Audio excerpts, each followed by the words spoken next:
Well, that was a hugely entertaining first race. Some major talking points, including this contact between Ian Jones and Matt Parks. Matt Parks off the road, some great opportunistic driving from Ben Huntley then to, albeit briefly, take the race lead. More contact with Ian Jones. How that didn't end up in a more significant accident, I will never know. Ian Jones, though, well, it cost him dearly. His first non-finish of the year means that he drops down to 8th place in the points. He'll be very grateful for those dropped scores. I mentioned, though, for Wayne Flint, who used this great piece of opportunistic driving to nick his first ever podium in the championship. He'll be hoping to go 1 or maybe even 2 places better in race 2. So the cars head out onto the grid then in more or less the order in which they finished race 1. There is one change, which I'll get to in a moment. Tom Griffiths and Stephen Daly, though, still share row 1 ahead of Wayne Flint, then Paul Maguire 4th, ahead of Mark Skeets and Luke Browse, Keith Towers and Gordon McMillan. Ben Huntley is not on the second row. He's on row 5 because of a 5-place grid penalty after race 1, just ahead of David May, who was outside the top 4 for the first time all season long in the previous race. Further down the order there, Tim Scott Andrews and Mike Doble round out the top 20 ahead of Lee Dendy Sadler and Alessandro Albano, whilst Rhys Claydon down on the 14th row of the grid. Well, he qualified 12th in race 1, only managed 28th at the line. He has some work to do. Of course, right at the back of this 40-odd car grid are some quick drivers. Ian Jones starts 40th, Matt Park starts 41st, and Stephen Chandler from 42nd is one to watch for as well, as they all try to make progress after non-finishes in race 1. Lots of onboard action to bring you then over the next 15 minutes. Race number 2 bursts into life. Keith Towers launches towards turn 1, but he doesn't get very far. He's in the barriers already after some contact from the rear, and he is surely out of the race. Tom Griffiths and Stephen Daly debate the race lead. There's more carnage further back, and even more. David May is off with Luke Browse, and bang! That's a big double impact there for David May, who is almost certainly out of the race as well. I'd be surprised if Luke Browse can continue. There is Ian Jones picking his way through it all. Browse has continued. Keith Towers, though, unsurprisingly, has not. At the head of the field, Wayne Flint is going for the race lead. Look at the hairpin as they all try and pick their way through. There's more sideways antics further back. Keep an eye on Jones. Where is he? Where is he? There he is, further back, still outside the top 30 or so. But Wayne Flint is almost in the race lead. Tom Griffiths is fighting back now on the extra Palmer's corner, and there's contact between the two of them. They're both on the grass, and that delays the pair of them. Where is Stephen Daly in all of this? He's going up the inside of Wayne Flint for second position, and the second of the silver cars is Gordon McMillan, who locks up in 4th position.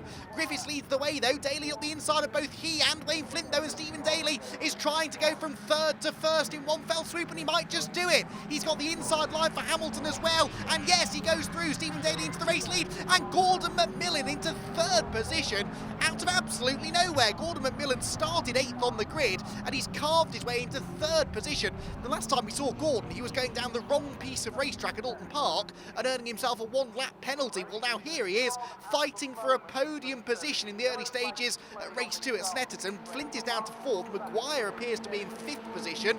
Matt Flowers is inside the top 10. There's been a real shuffle of the order there because of the early chaos as 43 cars tried to pick their way through the first couple of corners. In the end, they didn't even get to the first corner before a little bit of contact was made on that ultra-narrow pit straight. There's not really much blame that can be apportioned to the drivers there. It's such a narrow run towards the first corner, and with maybe some drivers getting better starts than others, contact was almost inevitable. The yellow flags are out, the safety car is being scrambled. I don't think that's a particularly shocking piece of news. Wayne Flint, though, doesn't seem to have got the message. Look, he's diving up the inside of Gordon McMillan and then wondering why everyone else is slowing down, and now he sees the boards, backs off and lets McMillan back through, so no harm, no foul there. He should avoid a penalty. And now we can breathe for the first time in about 2.5 minutes. That was a very, very chaotic start to the race. Sadly, we've lost quite a few high-profile drivers, though, with Keith Towers in the barriers, and we saw David May with a big hit as well. Let's hope David's okay. I'm sure he will be. These cars are built strong, but that was a big hit into the Armco, and then he ricocheted off it into Luke Browse, with whom he tangled in the first place, and there was contact towards the back of the field that I fear once again involved Stephen Chandler, who's had absolutely no luck at all this year. He had a big crash at Brands Hatch. He and his father had to rebuild the car between Brands Hatch and Alton Park. He went out to Alton Park and, in fairness, had a couple of really strong performances, but now back at Snetterton, it would appear that he is also out in the early stages. He's not the only one though. We know Keith Towers is out. There is David May's car. John Attard did not make it around the first lap either, nor did Simon Welch, who is another driver who you can throw into the luckless category, who, if there's drama, always seems to be front and centre in amongst it. So already, at least 5 drivers are out of the race, possibly more, if there are any walking wounded. At the head of the field, we had a lot of shuffling and a lot of side-by-side action, and Tom Griffiths very nearly came out of it, still with the race lead, but it is the man who can never be put down, Stephen Daly, who, despite the fact that at times this weekend he's looked like he might be getting roughed up a bit and perhaps the results wouldn't be coming his way, has fought his way into the lead of the race. Now, coming into this race, he was 11 points clear of Ben Huntley in the championship chase. And the man we just caught a glimpse of there, Ian Jones, had dropped down to 8th place in the championship. Now, that is before drop scores get taken into equation, but once that happens, Ian will leap back into contention. But for the time being, he's 8th, and he's on 196 points, as opposed to Stephen Daly, the race leader's 245 points score. Now, Ben Huntley is also further down the order than he should be. Let's see if we can pick him out. There's Wayne Flint in 4th, 5th Paul Maguire, 6th is Mark Skeet, 7th Pat Flowers, 8th Micah Doble. No, there's no sign there of Huntley inside the top 10. There he is. So Ben Huntley down in, I reckon, about 11th position at the end of the opening lap. So he, of course, was starting right in that hornet's nest, 9th on the grid. I did wonder whether or not he kept through it all unscathed. There's Ian Jones, and the car right in front of him, I think, is Matt Parks. So those two are sort of working their way through from the back of the grid in unison. You can see the amount of cars they've overtaken already, though, considering they started 40th and 41st, respectively, out of a 43-car entry, shows that they really did manage to pick their way through some of that carnage on the opening lap successfully.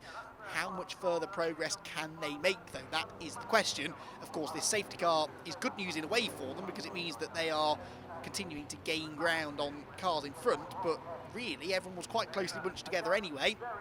They didn't need the safety car to bunch them all up even further. They really needed these extra couple of laps of racing that we are now potentially going to lose. We got 7 laps of racing in race 1. That was without a safety car intervention, so we can expect to lose at least 1 lap from the duration of this, plus of course this lap, which, although it is still occurring behind the safety car, is not permitting them to overtake. So plenty of opportunities, in other words, being lost for those two. You can see them there just in the midfield there, so I reckon maybe mid to high 20s they're in on the run down into Brundle and Nelson. But I would love to see the onboard footage from those two cars at the end of the race, because I'm sure they're going to have a lively time of it. Looks like we're only going to get 1 lap of safety car, I think, though. So the hard-working British Marshals have done a great job to get the cars that were stricken at the side of the road out of the way. There is Ian Jones. The car in front of him with his headlights ablaze is Matt Parks. And Craig Jameson, I think that is behind them, who is also going to try and work with them, I'm sure. Lights are, though, indeed out on the BMW safety car. We are about to go racing once again then in the second race of the weekend for the Nankang Tyres BMW Compact Cup, and Stephen Daly is looking for his 3rd victory of the season if he can get it. Well, let's find out then as they come out of the final corner onto the pit straight. We're about to get the race back underway, and Stephen Daly, who already had this championship lead, is becoming ever more comfortable as well, it must be said, after Ian Jones's various issues. Can Stephen Daly now manage to come and get another victory? Well, let's find out. He's down towards Rich's corner. He's pulling clear already of Tom Griffiths in 2nd place, and Gordon McMillan and Wayne Flint debating 3rd. Then it's Maguire, Skeets and everybody else pouring through the first corner. Bits of bodywork going flying. I don't think that's from any fresh contact. I think that's bits that were still left in the road after the start line accidents. First corner they go. There is Parks. There is Ian Jones, who's already a 3-time winner this year. He won the first 3 races of the season, remember. Since then, things have really started to go south for him. 6th place in race 2 at Norfolk Park, and not finish earlier on this weekend, meaning he scores just a solitary point. And this man, Stephen Daly, perhaps on course for his 3rd victory of the season, but he's been far more consistent. Stephen has not been off the podium all season long, and he is looking good for another victory here. Wayne Flint up the inside there, and McMillan for 3rd place into the hairpin. That was a textbook move. He goes through into 3rd position and now chases down Tom Griffiths. Wayne Flint has already had a taste of the podium champagne. Now he wants his 1st race victory. Matt Parks, meanwhile, wants to try and take a place away from the 164 car of Tom Middleton, and looks like he's going to do it in slightly robust fashion, but really Matt and Ian behind him can't afford to waste any time here. They have to make progress. They have to try and get inside the top 10 as a bare minimum by the end of this race. Through Williams, down the Bentley straight they go, on board with Wayne Flint, who, having dispatched Gordon McMillan, is already latching onto the tail pretty quickly here of Tom Griffiths. There's no doubt Flint has good speed this weekend. Indeed, Flint has had good speed all season, really, and is starting now to truly deliver on that pace. Another place is gained, meanwhile, by Matt Parks and Ian Jones. That's Alessandro Albano, the Italian, who flies over to the UK for every BMW Compact Cup round, and we thank him for it. He's a great character to have in the paddock, but he unfortunately doesn't really have any answer for those two regular frontrunners as they continue their inexorable march towards the front of the field. Looks like the next two cars in front are probably going to be dispatched fairly quickly as well. Lead Andy Sadler is the all-white car. That's not the car he started the season in, but he is going to lose a place into the bomb hole there to Matt Parks, and Ian Jones is going to nip at the inside as well. And then it's one of the KC Motorsport cars, which is either going to be Reese Claydon, I think it might be Reese Claydon, who I think I saw getting tangled up in some contact at the start, but has been able to clearly rejoin. Reese, in the car that won the championship last year in the hands of Stephen Daly, is still getting to grips with the championship and what makes these cars tick. There is Stephen Daly in a brand new car for 2019.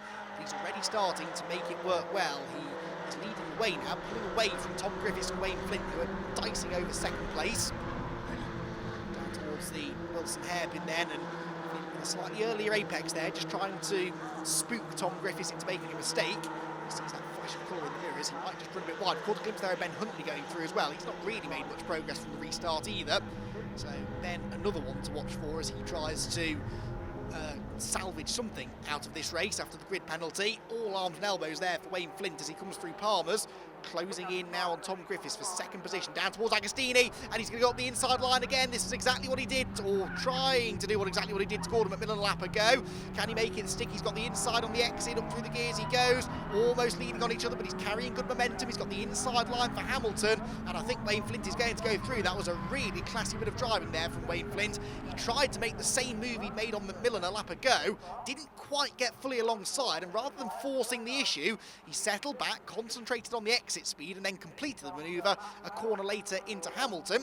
That is where Matt Parks is trying to complete a manoeuvre against Tim Scott Andrews. He gets up the inside of Andrews, but that's the outside for Agostini, and Ian Jones goes up the inside instead. They're almost three abreast momentarily. Number 65 in front of them is one of the Dobles, isn't it? That is Mike Doble, I believe, that they're about to overtake too, and Ian Jones actually nips up the inside of Matt Parks there, so good opportunistic driving there from Jones.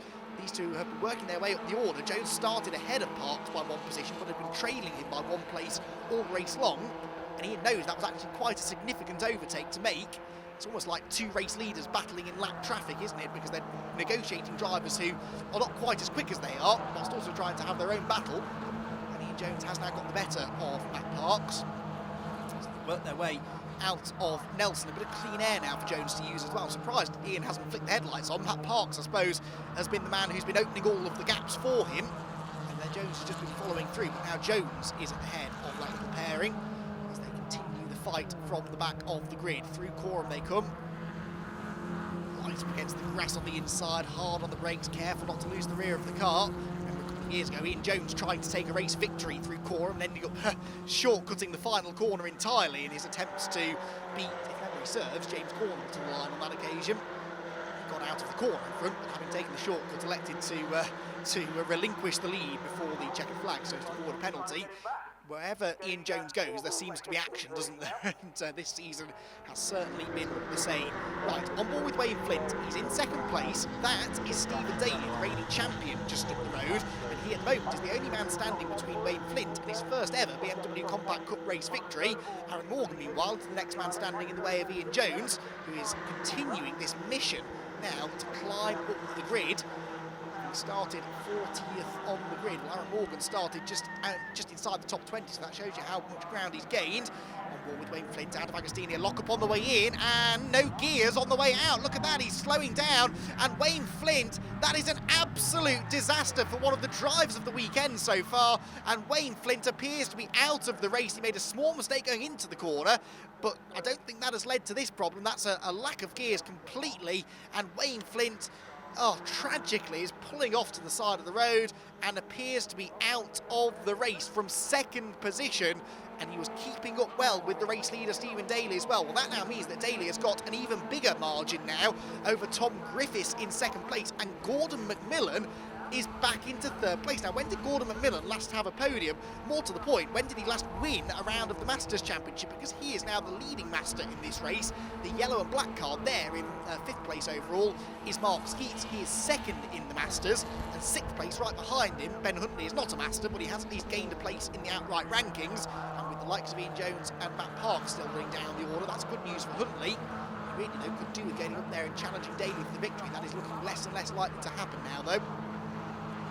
Gorham towards Maurice. There is McMillan. How can he hang on to this podium? That's the question, because the man behind him will be equally hungry for a podium, because that is Paul Maguire in only his third ever meeting in the championship. It is needless to say he's not had a podium before, and now he's staring down the barrel of one. He needs to try and find a way past Gordon McMillan, though, if he wants to make that happen. That will be a fascinating battle to watch as we go towards the end of the race. Maguire got his best ever finish in the championship with fifth place in the previous race. That was his first top five. But a bit like Wayne Flint, something at Snetterton seems to be suiting Paul Maguire, where he had much success at the back end of last year in Mazda MX-5 championship racing, albeit in slightly better conditions than this, but he clearly goes well around here and is proving that pace again here in the BMW Compact Cup. On board with Tom Langford, all action shot of the 75 car as it goes down through the gears into Wilson, out over the curb, short shot gear changes back towards Palmer's, the corner that the race leaders are exiting now. And there, Paul Maguire in the black car chasing down the silver and black machine, number 10 of Gordon McMillan. It's dropped away a little bit in the first part of this lap, but Maguire with a really strong showing here, and you have to reckon that a podium finish before the end of the season is now looking almost guaranteed. It might even happen before the end of this race. There is the man standing in his way then, Gordon McMillan in third position. Gordon not even inside the top 10 in points. There, though, unfortunately, is Wayne Flint out of the race, the man who was sixth in the championship coming into this race. But of course, that will now, needless to say, not be the case. He's going to drop way down the order. Drop scores will perhaps save him slightly, but Wayne, that's not the way that we wanted to see his race end. Now, Ben Huntley, with less than half a lap to go now, by the way, is challenging Mark Skeets for fifth position. Meanwhile, Stephen Daly is less than half a lap away now from victory number 3 of the season. That will tie him with most wins of the year in the year with Ian Jones, whose season started off so well. Daly, by contrast, although he won 2 of his first 3 races of the season, didn't really seem to quite have the pace of Ian in the first couple of meetings, arguably. But things have conspired against Ian Jones, and Stephen Daly, as he gets more and more used to this car, is starting to become his usual difficult to beat self, and he is coming out of the final corner now with the window open to try and let some cool air in. He's about to achieve, though, his third victory of the season. The checkered flag awaits for the Scotsman, and the reigning champion is going to win race number 2 of the weekend here at Snetterton. A brilliant, controlled, measured drive there from Stephen, who did all of the really hard work on the first lap. They made a good restart after the safety car. He is your victor. Second goes to Tom Griffiths, a good day for him so far. Gordon McMillan is third. Paul Maguire so close to his first podium in fourth, with Mark Skeets fifth, then Mike Flowers, Mike Doble, Oliver Fowler, Craig Jameson and David Sharp. Tom Langford and Adam Reed are next, with Ian Jones 13th, not bad from 40th on the grid, and likewise from 41st to 14th for Matt Parks, with Aaron Morgan getting another top 15 finish. Quite a lot of non-finishers, but Ben Huntley significantly was disqualified from the race. He received a 5-place grid penalty after race 1. Things go from bad to worse, though. A disqualification cannot be counted as a dropped score. That may mean the end of his championship bid. Congratulations, Stephen. Win today, second, but you managed to get Tom off the line? Yeah, I mean, I kind of lost a bit off the line to Tom. I was down to third. Coming round into turn 3, there was the first and second were effectively fighting a little bit, opening the door to me, and I just kind of went for it. And then after that, it was just a case of watching the guys behind, just watching what they were doing, where they were catching, and just either picking it up and just managing the race as best I can. Don't get me wrong, I was still flat out trying as hard as I could. But there was that element in management in that race which I've just managed to. Obviously, Ian Jones, Matthew Parks, they weren't in that race really in terms of myself. So we're quite happy with it. So we'll take every point we can get at the minute. That's right, you take the championship lead now with Ian Jones finishing a bit further down. Are you looking for another win in the next race? Hopefully, it's a reverse grid, so who knows what's going to happen. Again, stay on the track, stay out of trouble. Let's do this. Right, good luck for the next round. Thank you very much. Cheers. All right, Tom, pole position, but didn't quite manage to get the win. How did that go for you today? Not too badly. I think Stephen had the legs on us today. We said it before the start of the race. We try and work together to get away from the rest. And he just got ahead on the first lap, and that kind of settled it. Okay, looks like you had a bit of a battle with Wayne Flint as well there. Yeah, me and Wayne had a really good battle. That's what dropped us back a little bit from Stephen, so we couldn't stay quiet on his tail. But unfortunately for Wayne, it obviously didn't end too well. I'm not sure what happens yet, but yeah, we ended up second, so we'll take that. Okay, you're definitely in the title hunt now. Long way to go. We'll try. We've got to slowly claw ourselves back into it, but yeah, we'll give it our best. Brilliant. Good luck for the next race. Cheers. All right, Gordon, congratulations. First podium of the year and winning the Masters. Not a bad start to the day. Absolutely. Considering the start to the weekend I had, a really poor start to this weekend. I'm working my way from 16th in qualifying yesterday to 8th in race one and then to 3rd today is just a dream come true. And especially because I'm racing in memory of a good friend of mine who passed away last year. So I'd like to dedicate the 3rd place to Rob Droy, who I used to go to university with, who passed away last year.